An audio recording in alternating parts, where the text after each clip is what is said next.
नमस्कार दोस्तों, आपका स्वागत है हमारे यूट्यूब चैनल में। दोस्तों, आज का जो टॉपिक है जो आज मैं आपको पढ़ाने वाला हूँ वो है tragedy in English literature for TGT exam. TGT exam में जो हम लोग ट्रेजेडी टॉपिक कवर करते हैं उसके बारे में आज हम लोग पढ़ेंगे। इससे पहले मैंने मिरेकल प्लेस पर, मिस्ट्री प्लेस पर, मोरालिटी प्लेस पर और इंटरल्यूड्स पर वीडियो बनाया हुआ है, जिसका लिंक आपको डिस्क्रिप्शन बॉक्स में मिल जाएगा। तो फ्रेंड्स, आज हम लोग डिस्कस करेंगे ट्रेजेडी। ट्रेजेडी क्या होता है? तो फ्रेंड्स, हिंदी में ट्रेजेडी को बोलते हैं दुखांत रचना, दुखांत कहानी, नाटक या उपन्यास। ट्रेजेडी के अंतर्गत हमें ऐसी कहानी देखने को मिलती है जिसका जो एंड होता है, जिसमें दुख होता है, सैड एंडिंग होती है। Tragedy is a serious play that has a sad ending. और यहाँ पर हम लोग प्लेस के बारे में डिस्कस कर रहे हैं। तो प्लेस आप समझिए, ट्रेजेडी के प्लेज में क्या दिखाते थे कि जो एंडिंग होती थी वो हमेशा सैड होती थी, यानी किसी दुख से भरी होती थी और उसमें खुशियाँ नहीं होती थी, हैप्पी एंडिंग नहीं होती थी, सैड एंडिंग होती थी। यदि आप इसको हिंदी साहित्य की मदद से समझना चाहते हैं तो ऐसे बहुत सी कहानियाँ हैं, बहुत से नॉवेल्स हैं जो ट्रेजेडी का एक अच्छा एग्जाम्पल हैं। जैसे गुनाहों का देवता, इसको लिखा था धर्मवीर भारती ने। इसका जो मेन कैरेक्टर है सुधा, वो एंड में मर जाती है। तो ये भी एक ट्रेजेडी का बहुत ही शानदार एग्जाम्पल है। जो जो दूसरा एग्जाम्पल है, ये कहानी है जिसको प्रेमचंद ने लिखा था, निर्मला। इसमें भी दिखाया गया है कि जो लड़की होती है निर्मला, इसकी शादी होने वाली होती है। इसके पिताजी बहुत पैसे वाले होते हैं, पर शादी से पहले ही इसके पिताजी ख़त्म हो जाते हैं और उसके बाद उसको जीवन में बहुत सारी दुख दर्द झेलने पड़ते हैं। तो ये बहुत ही अच्छे एग्जाम्पल हैं जिसकी मदद से आप समझ जाएंगे कि ट्रेजेडी की जो कहानी होती है वो बहुत ही सैड एंडिंग वाली होती है। प्रेमचंद की जो कहानियाँ होती थी वो ट्रेजेडीज़ के अंतर्गत आती हैं। दोस्तों, यदि आप ट्रेजेडी को फिल्मों के माध्यम से समझना चाहते हैं तो भी बहुत अच्छा एग्जाम्पल है। संजय लीला भंसाली की जो फिल्में होती हैं वो ट्रेजेडी की श्रेणी में आती हैं। जैसे देवदास, शाहरुख खान वाली जो देवदास थी, जिसमें देवदास जो होता है वो एंड में मर जाता है। पद्मावती जो भी मूवी आई थी जिसमें दीपिका पादुकोण थी, बाजीराव मस्तानी, इस मूवी में भी दीपिका पादुकोण थी और रणबीर सिंह था। इसमें भी हीरो हीरोइन इसमें मर जाते हैं। तो अब आप समझ गए होंगे कि ट्रेजेडी में एंड में जो होता है वो हीरो हीरोइन की मृत्यु आपको दिखा दी जाती है। तो इस तरह की ट्रेजेडी में हमेशा सैड एंडिंग देखने को मिलती थी। अब ट्रेजेडी के बारे में अपने विचार सबसे पहले किस विद्वान ने प्रकट किए हैं? एरिस्टोटल। एरिस्टोटल जो कि ग्रीक फिलोसफर थे, उन्होंने ट्रेजेडी के बारे में सबसे पहले अपने विचार व्यक्त किए हैं कि ट्रेजेडी में क्या क्या चीज़ें होती हैं। तो चलिए अब थोड़ा इनके बारे में पता करते हैं। Popular tragedies in the times of Aristotle. Aristotle जब जीवित थे तो उस समय कौन कौन सी मुख्य ट्रेजेडी थी जिससे वो बहुत प्रभावित थे और जो बाकी को राइटर्स थे वो भी प्रभावित हुए? तो ये सारी जो ट्रेजेडीज़ हैं ये ग्रीक ट्रेजेडीज़ हैं। सबसे पहले आती है ओडिपस द रेक्स, और सोफोक्लीस ने उसको लिखा था। ये राइटर है सोफोक्लीस और ये नाम है उस ट्रेजेडी का। सेकंड आती है इलेक्ट्रा एंड एंटीगनी, इसको भी सोफोक्लीस ने लिखा हुआ है। ऑल सेस्टिस, इसको लिखा है यूरिपिडीज़ ने। मीडिया, इसको भी लिखा है यूरिपिडीज़ ने। और फिफ्थ आती है the seven against Thebes and Eumenides, इसको लिखा है एस्केलस ने। ठीक है फ्रेंड्स, तो एरिस्टोटल जब जीवित थे उस समय 5 ट्रेजेडीज़ थी जो कि बहुत ज़्यादा पॉपुलर होती थी, और बाद में जितने राइटर्स थे उन्होंने कहीं ना कहीं से उससे इंस्पिरेशन ली हुई है। तो चलिए और इसके बारे में डिस्कस करते हैं। अब एक सवाल ये आ सकता है कि what is the definition of tragedy according Aristotle. Aristotle ने ट्रेजेडी की क्या डिफिनेशन दी है? तो डिफिनेशन तो बहुत लंबी दी है, पर जो मेन आता है वो पहली लाइन आती है, tragedy is an imitation of action that is serious, complete end of certain magnitude. ये लाइन तो आपको ज़रूर याद करनी है, और आपको ये कहीं भी लाइन दिख जाती है तो इसका मतलब ये है कि एरिस्टोटल की ये परिभाषा है। ठीक है, Aristotle is an imitation of action that is serious, complete end of certain magnitude. जो एरिस्टोटल कहते हैं कि ट्रेजेडी में घटनाएं दिखाई जाती थी जो कि सीरियस होती थी। कॉमेडी हंसी मजाक नहीं होता था, सीरियस होती थी और कंप्लीट होती थी, पूरी स्टोरी सुनाई जाती थी और उसमें बहुत सारा उतार चढ़ाव भी हमें देखने को मिलता था। और डेफिनेशन तो बहुत लंबी है जिसको आप लोग आराम से पढ़िए टाइम लेके। Magnitude in language embellished with each kind of artistic ornament. और एरिस्टोटल ये भी बताते हैं कि उसमें आर्टिस्टिक ऑर्नामेंट्स देखने को मिलते हैं, यानी कि जो भी टूल्स एक राइटर यूज़ करता था अपनी ट्रेजेडी को, अपने प्ले को प्रभावशाली बनाने के लिए जो जो तरकीबें इस्तेमाल होती थीं वो सारी तरकीबें हमें देखने को मिलती हैं। The several kinds being found in separate parts of the play in form of action, not of narration through pity and fear, affecting the proper cleaning of these emotions। और ट्रेजेडी में आपको हर हर सीन में, हर हिस्से में अलग अलग चीज़ें देखने को मिलती थी। ठीक है फ्रेंड्स, आप लोग जानते हैं कि जो प्लेज होते थे वो बहुत से एक्ट में दिखाए जाते थे। एक प्ले को 3-4 दिन भी चलता था प्ले, और भी लंबा चलता था। तो अलग अलग एक्ट में अलग चीज़ें देखने को मिलती थी और ट्रेजेडी इतनी प्रभावशाली होती थी कि जो ऑडियंस होती थी वो कैरेक्टर से जुड़ जाती थी, जैसा हम लोग फिल्मों में देखते हैं। और वो जो ऑडियंस होती थी उसको भी अपने दिल में पिटी महसूस होती थी। हीरो हीरोइंस का जो भी घटना चक्र चल रहा है उसको देखकर उसके मन में दया पैदा होती थी जो ऑडियंस देख रहा है, और डर भी लगता था, और बहुत सारे इमोशंस भी हमको देखने को मिलते हैं। तो फ्रेंड्स, यहाँ पर आप जान गए होंगे कि ट्रेजेडी के अंदर ऐसी चीज़ें दिखाई जाती थी जिसको देखकर दर्शक भी एकदम भाव विभोर हो जाता था। चलिए अब पता कर लेते हैं what are the important parts of tragedy. Tragedy के कौन कौन से पार्ट्स हैं जो कि बहुत इंपॉर्टेंट हैं। पहला आता है प्लॉट, कथानक या रूपरेखा इसको कहते हैं। प्लॉट का मीनिंग यही समझिए कि जो एक मोटी मोटी स्टोरी जो होती है, कहानी है, जिसको कथानक भी कहते हैं, रूपरेखा कहते हैं, उसे ही प्लॉट कहते हैं। दूसरा इम्पॉर्टेंट जो पार्ट होता है ट्रेजेडी में वो कैरेक्टर है। किस किरदार के बारे में ट्रेजेडी बताई गई है, उस किरदार के अंदर क्या क्या विशेषताएं हैं, नफ़रत करता है या प्यार करता है या ईर्ष्या करता है या वो बहुत ही हिंसक है, लोगों को मारता है। तो कैरेक्टर के बारे में बहुत जोर होता था। थॉट, उस ट्रेजेडी में राइटर जो है, लेखक है, उसने ऑडियंस को क्या संदेश दिया है, क्या मैसेज दिया है। फोर्थ, डिक्शन, ट्रेजेडी में किस भाषा का इस्तेमाल हुआ है, किस बोली का इस्तेमाल हुआ है, शब्द चयन कैसा है, उच्चारण कैसा है, बोलचाल विन्यास। कुल मिला के डिक्शन माने होता है भाषा या बोली। जो फिफ्थ इसमें होता था ट्रेजेडी में, सॉन्ग्स भी आता था जो कि कोरस के रूप में आता था।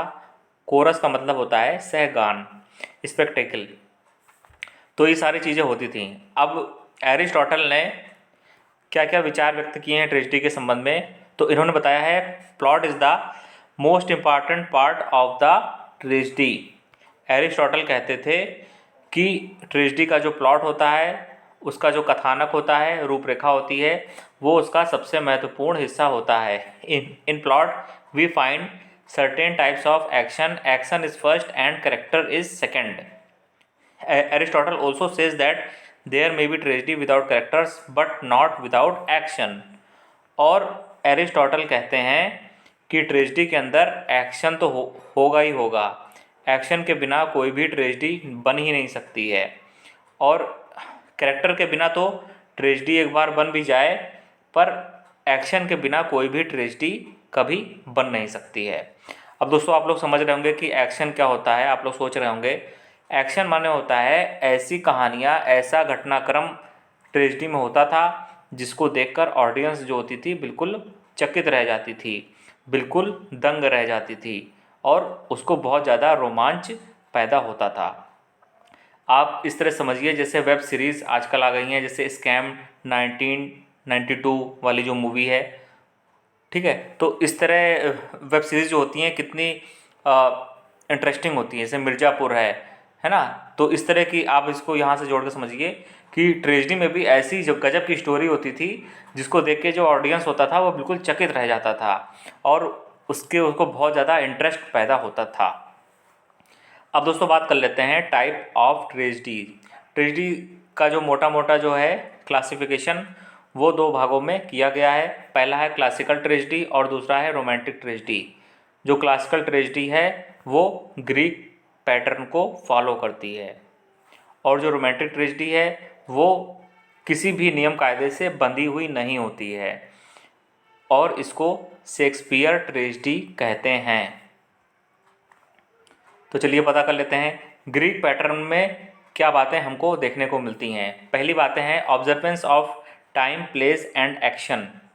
जो ग्रीक पैटर्न में जब कहानी चल रही होती है, प्ले चल रहा होता है, नाटक चल रहा होता है, तो उसमें दर्शकों को समय के बारे में पता चलता है, प्ले के बारे में प्लेस के बारे में पता चलता है कि कहानी कहाँ पर हो रही है, पेरिस में हो रही है या न्यूयॉर्क में हो रही है।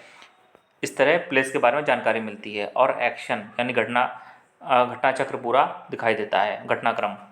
दूसरी चीज़ होती है chorus explains what happens off the stage morals behind various stages of the plot. और जो ग्रीक पैटर्न होता था उसमें कोरस भी देखने को मिलता था।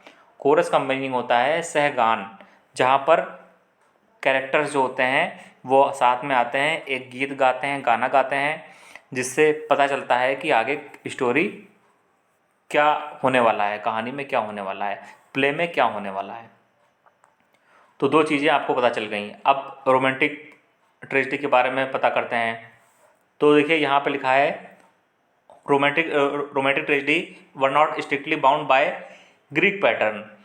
रोमांटिक ट्रेजेडी के लिए यह जरूरी नहीं है कि वह ग्रीक पैटर्न को फॉलो करे। Writer had full freedom to use their imagination and make tragedy more effective.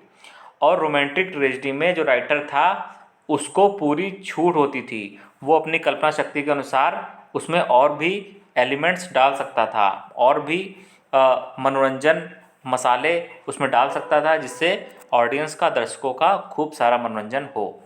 और विलियम शेक्सपियर महोदय ने इस तरह की बहुत सारी ट्रेजेडीज़ लिखी हैं, ठीक है, रोमांटिक ट्रेजेडीज़। इसलिए कभी कभी रोमांटिक ट्रेजेडीज़ को शेक्सपियर ट्रेजेडी कहकर भी संबोधित कर देते हैं। कुल मिलाकर इसमें राइटर को छूट होती थी, वो उसमें जादू भी दिखा सकता था, कहानी में कुछ भी भूत भी दिखा सकता था, है ना, आप समझ रहे होंगे। तो अपने कल्पना शक्ति के अनुसार जो राइटर होता था, लेखक होता था, वो कुछ भी मसाले डाल सकता था, जिससे ऑडियंस का, पब्लिक का ज़्यादा से ज़्यादा मनोरंजन हो जाए। अब दोस्तों हम लोग पता करेंगे कि ट्रेजेडी की मुख्य विशेषताएं क्या हैं, main characteristics of tragedy. Tragedy की क्या क्या मुख्य विशेषताएं हमको देखने को मिलती हैं। पहला, hero is a great man. जो जितनी भी गजब की ट्रेजेडीज़ हैं, कमाल की ट्रेजेडीज़ हैं, फेमस ट्रेजेडीज़ हैं, उसमें हीरो को हमेशा बहुत ही महान दिखाया गया है। Hero is either a king, prince और great general. He has great qualities along with a flaw in his character which become the main cause of his fall, suffering and death. Hero जो होता था वो महान होता था, या तो वो राजा होता था, या कोई राजकुमार होता था, या कोई एक महान सेनापति होता था। और ही हैज़ ग्रेट क्वालिटीज़, और हीरो के अंदर बहुत ही अच्छी अच्छी क्वालिटीज़ भी होती थी।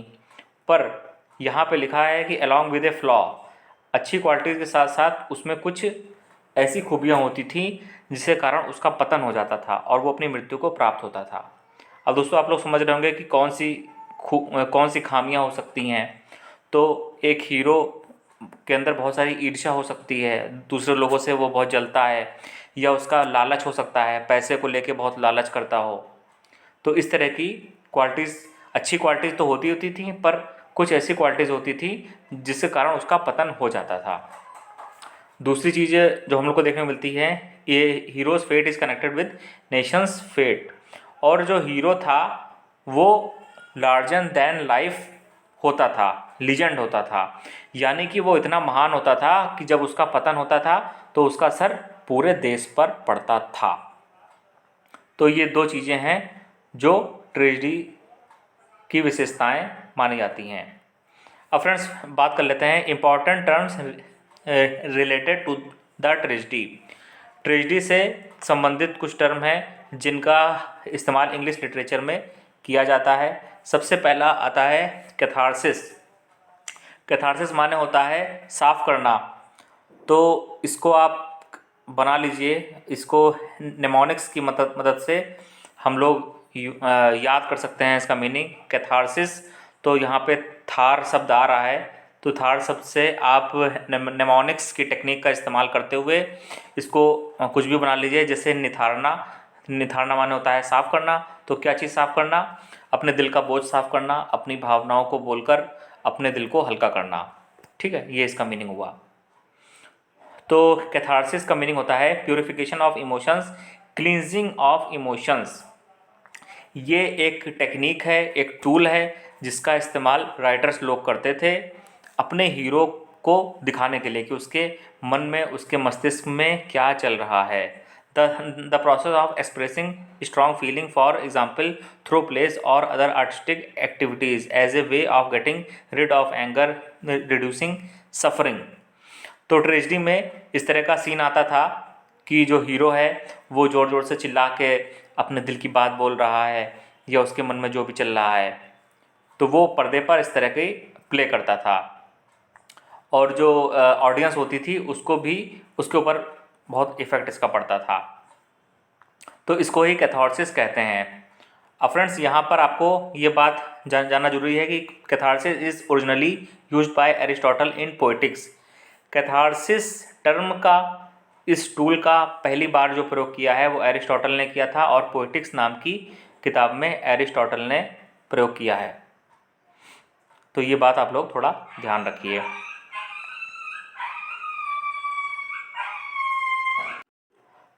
दूसरा फ्रेंड्स जो टर्म है वो है हमार्टिया। हमार्टिया माने होता है कमजोरी। और कौन सी कमजोरी? जो ट्रेजेडी का जो मेन हीरो है उसकी कमजोरी की यहाँ पर बात हो रही है। तो इसको भी नेमोनिक्स की मदद से आप याद कर सकते हैं कि हमारी टिया ही हमारी कमजोरी है।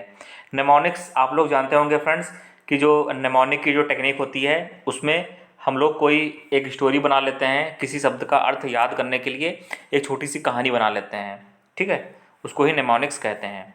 तो हमारी टिया का हमने ऐसे बना लिया है कि हमारी टिया ही हमारी कमजोरी है। तो कमजोरी की यहाँ बात हो रही है। कौन सी कमजोरी? जो ट्रेजेडी का जो मेन हीरो है उसकी कमजोरी की बात हो रही है। तो ट्रेजेडी में क्या दिखाते हैं कि कोई मेन हीरो है जिसमें बहुत सारी अच्छी अच्छी खूबियाँ हैं, पर उसमें एक कमजोरी भी है जिसके कारण उसका पतन हो जाता है और वो अपनी मृत्यु को प्राप्त होता है।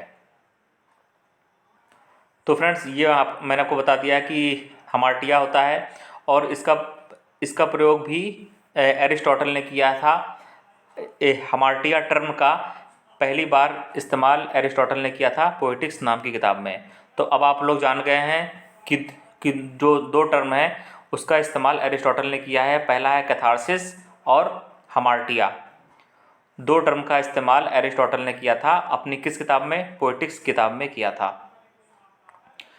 अब फ्रेंड्स, जो तीसरा आता है पेरिपिटाया, इसको पता कर लेते हैं। तो पेरिपिटाया माने होता है, peripeteia is a reversal of circumstances और टर्निंग पॉइंट। पेरिपिटाया का सीधा मतलब है किस्मत बदल जाना, और किस्मत जो बदल रही है वो अच्छे से बुरे की तरफ बदल रही है। अचानक भाग्य परिवर्तन, भाग्य चक्र। और यहाँ बात हो रही है ट्रेजेडी के मेन हीरो की। तो ट्रेजेडी में ये दिखाते थे कि एक बहुत महान व्यक्ति है जो कि मेन कैरेक्टर है, जिसके बारे में पूरी कहानी है और सब कुछ अच्छा चल रहा है, पर फिर ऐसी घटनाएं होती हैं कि जिससे उसकी किस्मत ही बदल जाती है। उसकी जो अचानक से उसका भाग्य परिवर्तन हो जाता है और परिस्थिति जो होती हैं उसके खिलाफ चली जाती हैं और जो हीरो होता है उसका पतन हो जाता है और अपनी वो मृत्यु को प्राप्त हो जाता है। तो पेरिपिटाया का जो हमने नेमोनिक्स टेक्निक के द्वारा जो इसका हमने बनाया है कि पैर पीट रहा है क्योंकि उसकी किस्मत बदल गई है, ये तो आप लोग कोई भी कहानी बना लेना अपने हिसाब से। ठीक है, क्योंकि उसकी किस्मत बदल गई है इस तरह का, तो किस्मत बदल जाना ही इसका होता है, पेरिपिटाया का मीनिंग होता है। और इसको इंग्लिश में समझते हैं, peripeteia is sudden change in the fortune और position of the hero of tragedy from good to bad, high to low due to hamartia. Audience feel fear and pity about the hero heroine from the heart of the reader audience।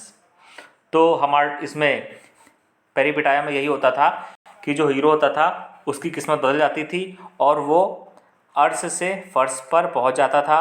पहले जहां सब कुछ बहुत ही good हो रहा होता था, अच्छा हो रहा होता था, तो ऐसी किस्मत उसकी बदलती थी कि फिर बाद में सब कुछ बुरा होने लग जाता था। जहां वो पहले बहुत ऊंचाइयों को, शोहरत को छू रहा होता था, तो फिर एंड में पूरा उसका पूरी तरह वो बर्बाद हो जाता था। तो फ्रेंड्स, ये टर्म हमने आपको बताए हैं और आगे का जो वीडियो है, जो आगे का जो सिलेबस है, अभी ये पूरा नहीं हुआ है ट्रेजडी, वो आपको नेक्स्ट वीडियो में मिलेगा। वीडियो पसंद आया तो इसको कमेंट करें, लाइक करें और हमारे चैनल को सब्सक्राइब करें। और जिन लोगों ने miracle place, mystery place, morality place और इंटरल्यूड्स का वीडियो नहीं देखा है, तो लिंक आपको डिस्क्रिप्शन बॉक्स में मिल जाएगा।